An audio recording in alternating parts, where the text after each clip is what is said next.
In a moment, you'll hear James Stewart as the six-shooter, just one of the many fine programs brought to you Sundays on NBC. Later this evening, listen to the NBC Star Playhouse with one of your favorite stars. Hear Stroke of Fate. Happened if fate had reversed historical facts. And be sure to keep tuned for the dramatic story of Last Man Out. It's a wonderful lineup of great programs, all of them heard only on NBC. James Stewart as the six-shooter.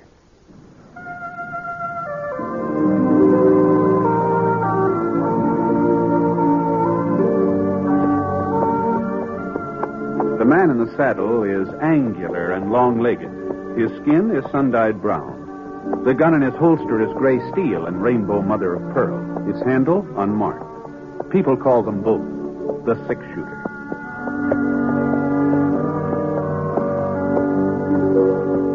The NBC Radio Network presents James Stewart as the six-shooter, a transcribed series of radio dramas based on the life of Britt Ponset, the Texas plainsman who wandered through the Western Territories, leaving behind a trail of still-remembered legends. The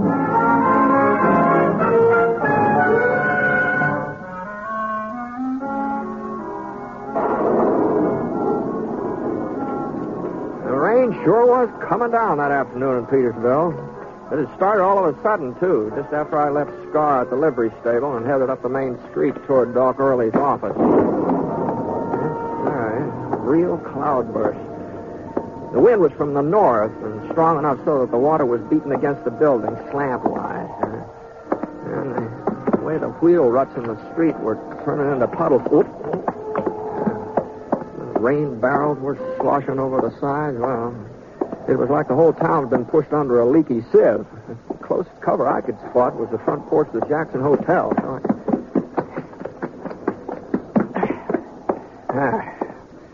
That's better.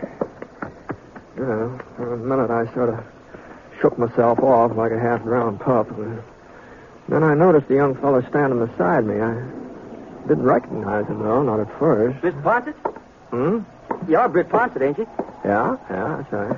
I wasn't sure till I saw your gun. I guess you don't remember me, Mr. Ponset. Calvin Plummer.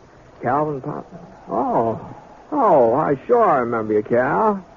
Say, you really sprung up, haven't you? Why, by George, you're taller than I am.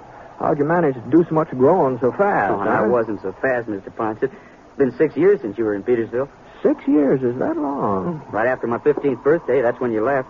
6 years since I was here, huh? Let's see, that must make you right about 21 years old, huh? Yes, sir. Oh, 21. Yeah, that's a man's age. It's supposed to be. Too bad everybody doesn't realize it. Well, sometimes it takes a while for people to get used to the fact that you've grown up. I guess so. How are your folks? Your Ma and Pa, how are they? Didn't you know, Mr. Ponset? Pa died last summer. Oh, well, no, I hadn't heard that. I'm sorry, Cal. I'm awful sorry about that. He was a fine man. Yeah. At least I thought so. Well, everybody thought so. You know that. Did they? Well, what do you mean, Cal? Nothing. Looks like it's letting up. You staying in town, Mr. Ponset? No, just overnight. I kind of twisted my hand while I was branding a calf the other day. And swelling wouldn't go down, so I thought maybe Doc Early ought to have a look at it. If he's still practicing here, is he? Yeah, he's still here. I expect you've been moving around quite a bit, huh, Mr. Ponset? Oh, more than my share, I guess. You ain't never been to a place called Elk Point, have you? Somewhere out in the New Mexico Territory? Oh, yes. I was out there in Elk Point 2 winters ago, I think it was. What kind of setup is a Quincy ranch? Would you mind telling me? Quincy? Yeah, it's supposed to be one of the biggest outfits in those parts. You sure it's near Elk Point? Well, ain't it? I don't know. I never heard of a Quincy ranch around there. You certain, Mr. Ponset? Yeah. Of course, that doesn't mean that there isn't a... Yeah, I know. Well, goodbye. Say hello to your ma for me, Cal. She's all right, I trust. Sure. She's fine. I reckon your father was... Well, it must have hit her pretty hard, huh? He had a real fast recovery. What? 10 months ain't very long to mourn, is it? Not even a year. Just 10 months. Bye, Mr. Ponce.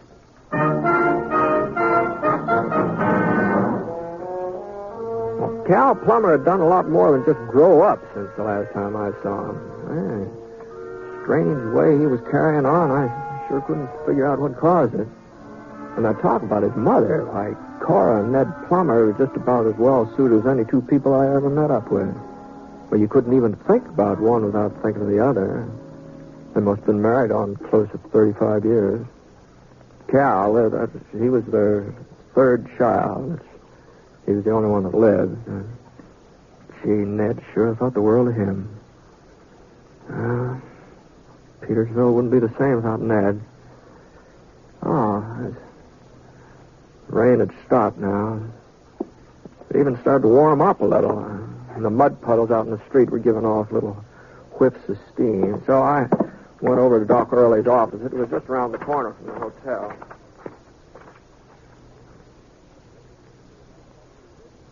Britt, don't look like you broke a thing.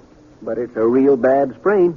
The one you was even able to ride into town today. Yeah, well, it wasn't any too comfortable, I'll tell you that much. What you been doing for it? Well, it wasn't much good to, Doc, out the ranch, you know. Yeah, well, some hot water nets and salts might be a little help. I'll put the kettle on and get it warming. It was so darn chilly during all that rain, I built me a little fire in the stove. Good thing that ain't your shooting hand, Britt. Well, I haven't needed a shooting hand much lately. Yeah, you never know. You never know. No, things look quiet enough around Petersville. Yeah, they're quiet all right, considering that Sheriff Jay is out of town. Oh? Yeah, he had some business, took him over to the New Mexico territory. He's checking up on some fellow there. Oh. Well, that's kind of a coincidence. What do you mean? Well, I just ran into Cal Plummer on the way up to see you, and he was asking me about New Mexico. That wasn't no coincidence, Britt. What? You see, the reason the sheriff went to Roswell, well, of course, officially he's picking up a prisoner, but the reason he went himself instead of sending somebody else is so he can do a little inquiring about Cal's new pa. New pa? Well, sure. Cora's married again. Didn't Cal tell you? No, he didn't. Well, I guess maybe he was just too ashamed to mention it. Why, that doesn't seem possible. Cora Plummer remarried. No, we was all mighty surprised. Nobody ever figured she'd look at another man, much less take a new husband, especially so soon after. Well, it was less than a year.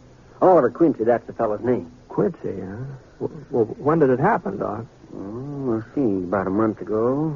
Maybe 5 weeks. 5 weeks and 3 days. And it's as plain as day he married her because she's got a little money. Ned left her a pretty well fixed ranch and all in cattle. Mm-hmm. Well, what about Cal? Oh, he came in some money, too. Enough for a good start in life. And Cal's a hard worker. He'll get along. I feel kind of sorry for him, though. You know, he just worshipped his pa. And Cora getting hitched again, well, it was sort of like a slap in the face to him. Yeah? Sounds like that water's boiling. Yeah, that ought to be hot enough for you. What kind of a man is this Oliver Quincy? Is that his name, Oliver? Yeah, that's his name, all right. Oh, you know the type, Britt. Big fella, white hair, mustache, always smiling. Now, where'd that finish this off? Oh, here we are. A real four-flusher. That's what he is. You can spot him a mile off. Dresses like a dude, uses a lot of fancy words. Move that stuff. Now, just let me... There. Now, just stick your hand in here. Right here. All the way, Britt, all the way. Heat's good for spring. Holy smokes, that's hotter than a furnace, Doc. Well, that's what draws out poison. You'll get used to it in a minute or so. It draws out the what? He claims to have a big ranch somewhere near Elk Point. Cora says he's worth more than she is.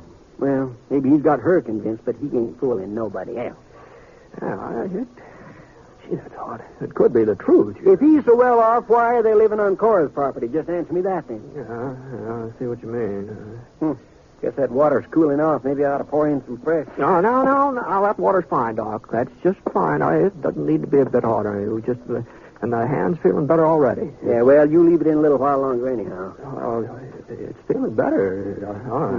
I reckon even Cora will get her eyes opened up when Sheriff Jay comes back from New Mexico. He'll have the truth about Oliver Quincy. Of course, it's going to hurt her some. A woman don't like the idea of finding out she's made a fool of herself. But it'll be better for her to find it out now than later. Well, I just don't see how this concerns the sheriff, Doc. Man who tells a widow woman a batch of lies and finagles around so he can get control of her property, that concerns the sheriff, don't it? Fella who do that, he might do a lot worse, Britt. He might do a whole lot worse. You just mark my word. All right, let's have a look at that hand of yours. Oh, sure, yeah. What? Oh, now, don't let the redness worry you. You ain't scalded. Swelling has gone dynamite. Well, I'll just wrap it up real tight, and in a day or so it'll be good as new. Swear I don't know how I'd get along without Epsom salt. Seems like they're a remedy for almost everything. Put old Lady Murdoch on 'em last year when her liver was acting up. 4 or 5 doses, and she ain't had a bit of trouble since.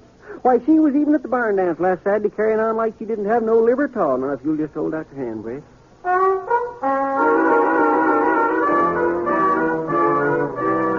After Doc Early got through with his bandaging, my hand did feel a little better. At least some of the throbbing seemed to go away. So I left his office and I wandered over to the hotel. By the time I got there, they were serving supper in the dining room. Not family style either. They had a real fancy layout. Separate tables with flowers on them. 2 waitresses wearing little checkered aprons sort of matched the tablecloths. Of course, when a place is all fixed up like that, they always make it up on you. You know, Well, you can figure on paying a little extra for your food when they have a place there. Now, for instance, the steak I ordered, it was going to cost 35 cents. That's what it said on the menu, 35 cents. There you are, mister. Oh, thanks. Oh, looks like you're going to have trouble cutting it. What's wrong with your hand? It's nothing serious. It's just a sprain. I guess maybe I should have ordered something I could spoon through. Want me to slice up the meat for you? No, I'll manage. I just get this thumb out of here. Yeah. I'll be all right. Well, if you want anything, just holler. Oh, thanks. Thanks, miss. I don't know why they give me the toughest steak in the whole kitchen. For 35 cents, you think you should have been... Howdy, Britt. Oh, hello, Doc. Were you eating here, too, tonight? No, Britt, I was looking for you. For me? Huh. Cal Plummer just come riding into town, says his ma's been shot. Been shot? Cora? That's what Cal says. He don't think it's too serious, but I'm going out the ranch now and see what I can do for her. Oh, of course, sure. Cal told me to bring you along. Me? What for? I don't know. He just told me to find you if I could and bring you. You did, huh? That's funny. Well, Britt, you coming or not? Well, I sure don't see where I figure in this thing, but if Cal wants me, Sorry to drag you away from your supper. Oh, that's all right. That's all right, Doc. I'm afraid I was fighting a losing battle with that steak anyhow.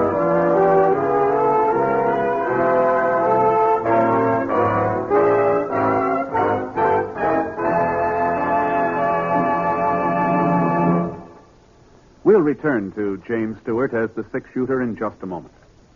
Every day, every one of us Americans has the satisfaction of knowing that right now we enjoy the highest standard of living in all history.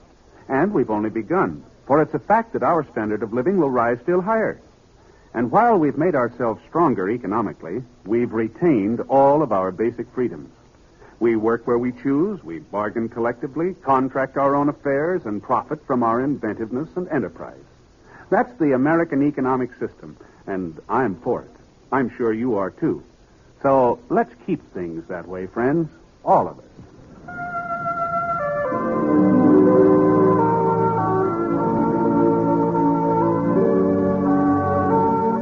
Now, Act 2 of The 6-Shooter, starring James Stewart as Britt Ponset.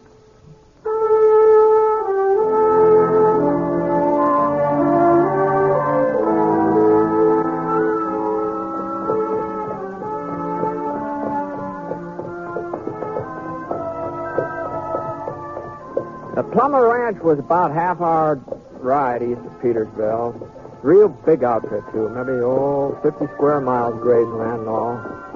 The main ranch house just off the road was built to size. 2 stories tall with giant big windows facing out. I remember hearing folks tell how Ned Plummer had to send all the way up to Chicago to get glass big enough for those windows.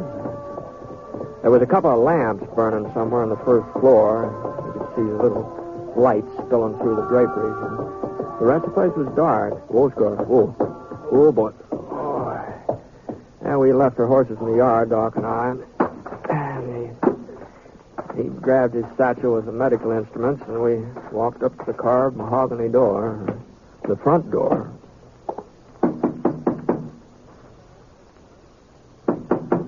Just a minute. Yes? Oh, Doc Early. Evening. Just what can I do for you, Doctor? Well, Cal said that Miss Plummer, that Miss Quincy, your wife, that she was hurt somehow. Oh, I see. Well, it's nothing serious, just a scratch. My gun went off accidentally. A bullet grazed her shoulder. But Cora's perfectly all right now. As a matter of fact, I think she's already gone to bed. Is it, Oliver? Sounds to me like she's still up. Oh, I guess I was mistaken. Yeah. Oliver? It's a doctor, dear, and, My name's Ponsett. Britt Ponsett. Brett Ponsett? That's right. That's right, Mr. Quincy. Well, I suppose you might as well come in, Doctor. Mr. Ponsett? How you? This way. I told him it was only a scratch, dear. But as long as Dr. Early rode way out here, I suppose he might as well have a look at you, just to be on the safe side. Hello, Cora. Britt. Why, what are you doing in Petersville? When did you get into town? This afternoon. Didn't Cal tell you? Well, no. It must have slipped his mind. Good evening, Cora. Let me see here. Now, Doc, you shouldn't be troubling over me. I'm all right, really. Well, of course you are, my dear. Of course you are. Bullet barely grazed your skin. I'm afraid the good doctor doesn't approve of my bandage. No. It's perfectly satisfactory. At least it appears to be. I'd like to take it off, though, make certain there's no danger of infection. You mind stepping in the other room, Cora? Well, Go ahead, my dear. Go ahead. I'll see you before you leave, Britt. Oh, sure. I'll wait around till the doc finishes out. Nice of you to ride out Dr. Early, Mr. Ponsett. I imagine he appreciates having the company. Well, it wasn't his idea, Mr. Quincy. Oh? No, Cal asked him to bring me along. I'm afraid I don't understand. Mm-hmm.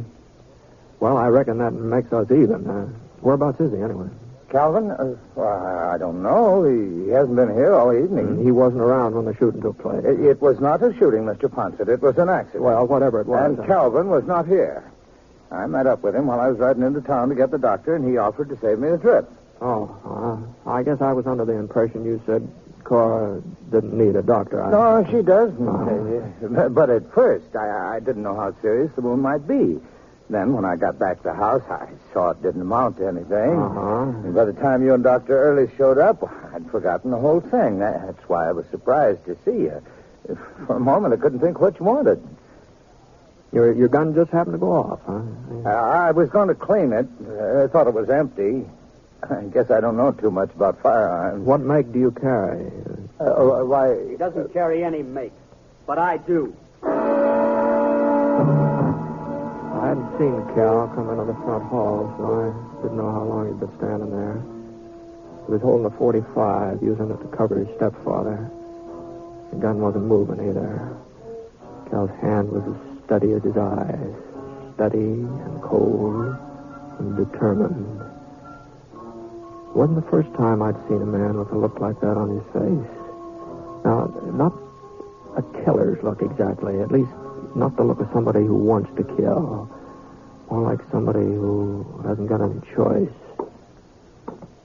I was wondering how you'd lie out of it, Quincy. The kind of story you'd tell. You weren't very convincing either, considering all the practice you've had. Calvin, listen to me. I know how you feel. You haven't got the slightest notion how I feel. If you did, you'd have left town like I told you a couple of hours ago. Now, take it easy, Cal. I gave him warning, Britt. I gave him fair warning. I said I'd kill him if he didn't get out and stay out for good. I don't know what it is he's got against me, Mr. Ponsett. I suppose I don't measure up to his Measure father, up to him? I ought to kill you for even comparing yourself. Well, are you going or not, Quincy? Because if you're not, this time Ma ain't here to get in the way. What? Was that what happened before? Is that how she got shot up? It was his fault. He's got her so mixed up she doesn't see anything straight. She thinks he's fond of her the way she is of him. When she saw the gun, she ran forward, yelling and screaming. The way she grabbed my hand, that's what made it go off. I never meant to fire. Least of all, I never meant to hit Ma. But your Ma's all right, Calvin. The bullet hardly touched her. I don't believe... Is that true, Mr. Ponsett? That's right, Cal. Cora's fine. Doc Early's in there now, just making certain. All right, Quincy. Start moving before she comes back. Now, hold on. Hold on a minute there now. This isn't any way to settle things. He's your mother's husband. She's got a right to know what's going on. You think I want her to know what a liar he is? That he never cared for? You think I want to break her heart? Well, what are you talking about, Calvin? I never lied to Cora. Never in my life. And where's that big ranch you're supposed to own and all the money you're supposed to have? What? Tell Mr. Ponset about your holdings. He's been to Elk Point. And there ain't no Quincy ranch. Oh, you're not making any sense, Calvin. I ain't going to stand around here arguing. Put that away, Cal. Not until he leaves. He gives me his word he won't be back. And if he don't keep his word... Cal? You don't figure in this, Mr. Ponset. You got me out here. It was my idea. Well, nobody's keeping. This bandage isn't on my gun hand, Cal. He's got you fooled into being on his side, too. I didn't say that. Look, ain't there nobody that sees him for what he really is? All he's trying to do is to get his hands on what my father left. Dad worked hard. All his life he worked hard. And when he was dying, he told me to look after Ma. Told me it was my job. Well, I'm going to do my job, Mr. Ponset. And nobody's... Calvin, you've made enough trouble for one night. I'm sorry, Ma. Didn't want you to be here. Didn't want you to find out. Found out what? My son's turned into a lunatic? I'm only doing it for you, Ma. For me? You think you're helping me by carrying on like this? I've got my own life to live, Calvin. You've got to let me live it as I see best. Ma, he's no good. I was trying to get him to leave before Sheriff Jay comes back from Roswell. Before the whole thing came out. Well, I guess it's too late now. I guess you'll have to know. Know what? He hasn't got a ranch. He ain't got any money. Oh. If you don't believe me, ask Britt Ponset. He only married you because of what Pa left you. No. All I said that I didn't know of any Quincy ranch near Elk Point. That's all I said. I haven't been around there for a couple of years. Maybe by now. Well, there ain't no such ranch now either. Is there, Quincy? Well, no, of course not. There you see, Ma. Calvin, listen to me. He's admitting it, Ma. Why don't you face facts? Everybody else has been on to him. Everybody but you. It's all my fault. I should have told you in the first place. I know that Oliver isn't rich. I never thought he was. You never thought... Ma? Well, maybe Doc and I'd better get No. going, huh? No, I'd like you to stay, Brent. Calvin is right about one thing, though. I've been making a fool of myself. What's worse, I've been making a fool of Oliver, too. Now, Cora. You see, Calvin, I've known Oliver for a long time. Your father and I, well, we were all friends back in Kansas. All three of us. Of course, that was before I married your dad. You've known each other all these years? Once, Oliver asked me to marry him. But I chose your father. And I've never been sorry I made that choice. I guess you know that, Ollie. Well, sure, Cora. But after Ned died, well, it was like part of me had died, too. And I felt all hollow and useless, lonesome. Not a very romantic way of putting it. Lonesome, but that's how I felt. Like I couldn't go on by myself. Oh, you did your best, son, to keep me from thinking about your father and about myself. But it wasn't enough. And I kept remembering what your father said when he first took sick and he knew he wasn't going to get well. He said he'd take it as a compliment if I was to marry again, that it would mean our marriage had been a good one. But more than that, I think he knew I wasn't the kind to live alone. So I wrote to Oliver, asked him to come out to Petersville just for a visit. And then, well, us getting married was my idea. Your idea, Cora. Ollie was afraid of what folks would think. Me having this ranch and him not worth very much. He's afraid they'd get the idea he was marrying me because of my money. So I told everybody that he had a ranch of his own, even bigger than mine. Boy, Cora. Oh, I was just trying to make it easier on him, Britt, so he wouldn't be embarrassed, uncomfortable. Of course, Oliver didn't know what I was up to. You shouldn't have done it, Cora. I'm sorry, Ollie. But I'm not sorry I married you. Oh, Ma, You've got to understand, Calvin. It's true. I'm an old lady and a foolish one. And it's true I don't feel the same way toward Oliver that I felt toward your father. You only feel that once in a lifetime. And some folks aren't even that lucky. But it's better for me not to be alone the time that's left. I think it's better for Oliver, too. You should have told me, Ma. Yes. Yes, I see that now. But I wasn't sure how you'd take it. Too bad you were dragged into this, Britt. You and Doc. I wanted you to hear it all before you left. Sure, Cora. You knew Ned. You were a good friend of his. He thought a lot of you. Oh, I sure hope so. Well, what would he think? How would he feel about my marrying again? Oh, it's pretty hard to speak for somebody else, Cora. But Ned loved you. That was plain to everybody. So I guess he'd want you to be happy and content. That's what Ned would want. Thanks, Britt. Well, Doc, hey, it's about time we're getting back to town, isn't it?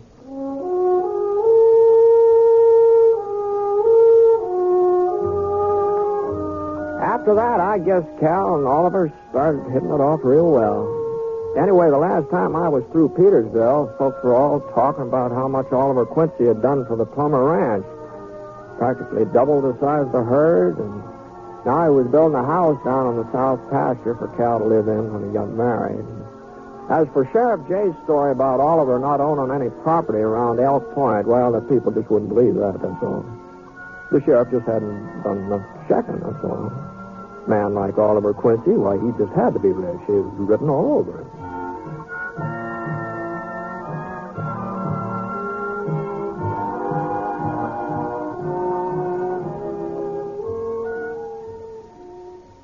The Six Shooter is a transcribed NBC Radio Network production in association with Review Productions. It is based on a character created by Frank Burt and is written by him. Mr. Stewart may soon be seen in the Universal International picture The Glenn Miller Story. Others in the cast were Virginia Gregg and Jean Tatum, Robert Griffin, Parley Bear, and Bert Holland. Special music for this program was by Basil Adlam, and the entire production is under the direction of Jack Johnstone. All characters and incidents were fictitious, and any resemblance to actual characters or incidents is purely coincidental. This is Hal Gibney speaking.